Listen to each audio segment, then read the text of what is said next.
तो आज हमारे पास है दो नए लॉन्च हुए फोन्स। एक है Oppo Reno 15 Pro और दूसरा है कुछ दिनों पहले लॉन्च हुआ Realme 16 Pro Plus। और आज के इस वीडियो में हम दोनों ही फोन को कंपेयर करने वाले हैं कि भाई दोनों फोन में से कौन सा बढ़िया, मतलब थोड़े से ज्यादा पैसे लगा के आपको लेना चाहिए Oppo Reno या फिर आपको थोड़े से पैसे बचा के Realme लेना चाहिए। सो इसके लिए आपको क्या करना है, सब्सक्राइब कर लेना है एंड लेट्स बिगिन। देखो डिजाइन वाइज दोनों ही फोन के डिजाइन एक दूसरे से काफी ज्यादा डिफरेंट है। मतलब किसी को Realme का डिजाइन पसंद आ सकता है, किसी को Oppo का डिजाइन पसंद आ सकता है। मैं पर्सनली बताऊं तो मेरे को Realme का डिजाइन थोड़ा सा ज्यादा बेटर लगा। इन हैंड फील भी Realme की थोड़ी सी ज्यादा बेटर है, मतलब थोड़ा सा मॉडर्न टाइप का फील होता है। और अगर थोड़ा क्लासी फील चाहिए देन Oppo थोड़ा बढ़िया लग सकता है आपको। बाकी बाहर से अगर हटके थोड़ा सा स्पेक्स में हम जाते हैं देन Realme में आपको मिलती है IP69K की रेटिंग और आपको Oppo में मिलती है IP69 की रेटिंग। अब ऑब्वियसली IP69 से IP69K थोड़ा सा ज्यादा ड्यूरेबल होता है, बट एक नॉर्मल यूजर को इससे ज्यादा कुछ फर्क पड़ने नहीं वाला और नॉर्मल यूजर को इसकी उतनी नीड भी नहीं होती। दोनों ही फोन काफी ज्यादा लाइट वेट है, आप हाथों में यूज करोगे तो आपको बिल्कुल भारी सा फील नहीं होगा। इन हैंड फील दोनों ही फोन की काफी अच्छे हैं, बट एक चीज है कि Oppo थोड़ा सा ज्यादा स्लिम सा फील होता है। उसके पीछे रीजन ये भी है कि Oppo में मिलती है 6500 mAh की बैटरी और Realme में मिलती है 7000 mAh की बैटरी। चार्जिंग की बात करें तो दोनों ही फोन में आपको 80 वॉट की चार्जिंग मिल जाती है, बट Oppo में एक चीज ये बेटर है कि Oppo में आपको 50 वॉट का वायरलेस चार्जिंग में मिलता है। तो अगर आपको वायरलेसली अपने डिवाइस को चार्ज करना हो देन Oppo आपको थोड़ा सा बेटर फील होगा। अभी थोड़ा सा कैमरे की बात कर लेते हैं। एक चीज मैं बताता हूँ, दोनों ही फोन के बीच में प्राइस गैप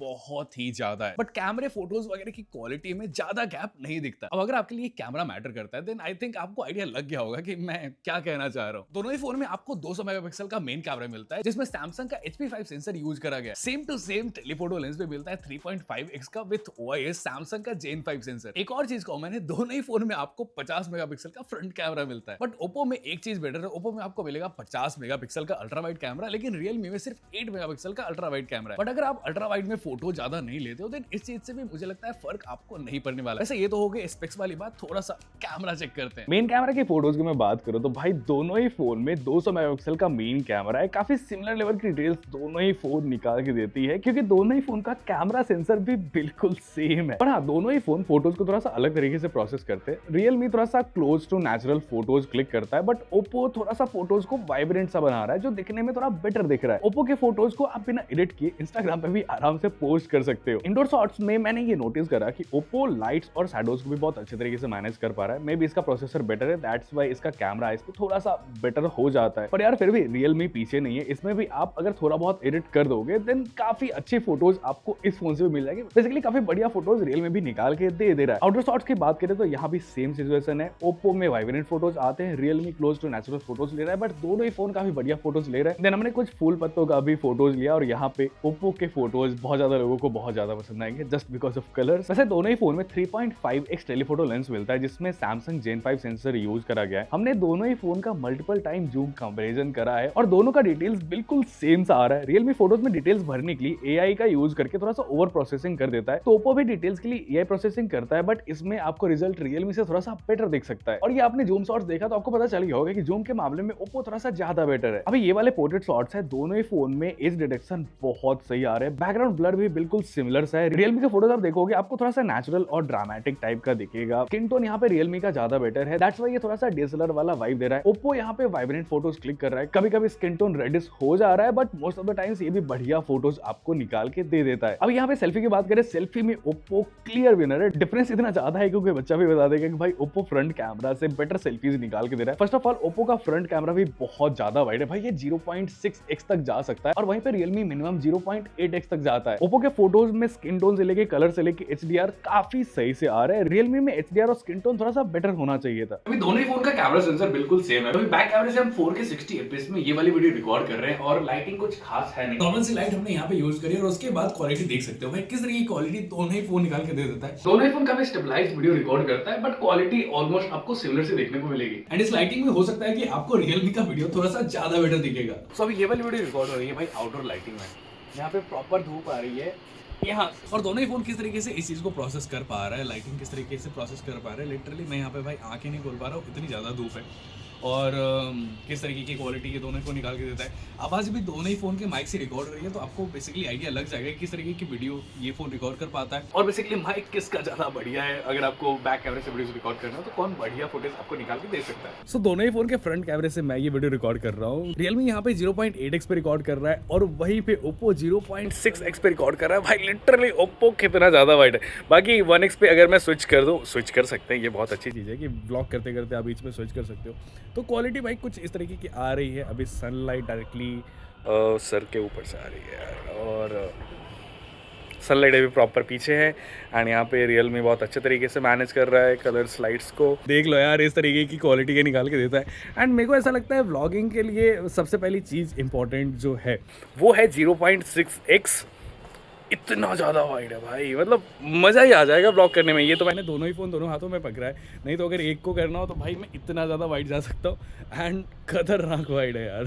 अब दोनों ही फ़ोन को आप यूज़ करते हो तो आपको एक बहुत ही बड़ा डिफरेंस फील हो। रियलमी में आपको क्वाड कर्व डिस्प्ले मिलता है और पीछे के साइड से ये थोड़ा सा कर्व्ड सा है, तो हाथों में थोड़ा बेटर फील होता है। और वहीं पे आपको ओप्पो में थोड़ा सा बॉक्सी डिजाइन मिलता है, सामने की साइड आपको फ्लैट डिस्प्ले मिलता है। तो दोनों का डिस्प्ले एंड इन हैंड वाला जो एक्सपीरियंस होता है, इन दोनों चीज़ों की वजह से बहुत डिफरेंट सा हो जाता है। मतलब कुछ लोगों को ऑब्वियसली रियलमी पसंद आ सकता है, इस मामले में रियलमी थोड़ा सा प्रीमियम सा लगता है just because of quad curve display. But Oppo के साथ एक फायदा ये है कि ओप्पो में स्क्रीन गार्ड लगाना थोड़ा सा ज्यादा बेटर हो जाएगा। मतलब फ्लैट डिस्प्ले पे यार स्क्रीन गार्ड बहुत आसानी से लग जाते हैं, थोड़े से कम पैसे में आपको स्क्रीन गार्ड मिल जाते हैं, तो ये एक बेनिफिट है। बट प्रीमियमनेस तो रियलमी में ज्यादा बेटर दिखती है। अब इसका मतलब ये नहीं है कि ओप्पो प्रीमियम नहीं दिखता। यूजुअली ब्रांड्स फोन बनाते हैं white colour, black colour, but Oppo ने एक चीज बहुत सही करी है। इसका जो कलर है, ये अगर आप थोड़े से डार्क एनवायरनमेंट में रहोगे तो आपको ये ब्लैक सा दिखेगा।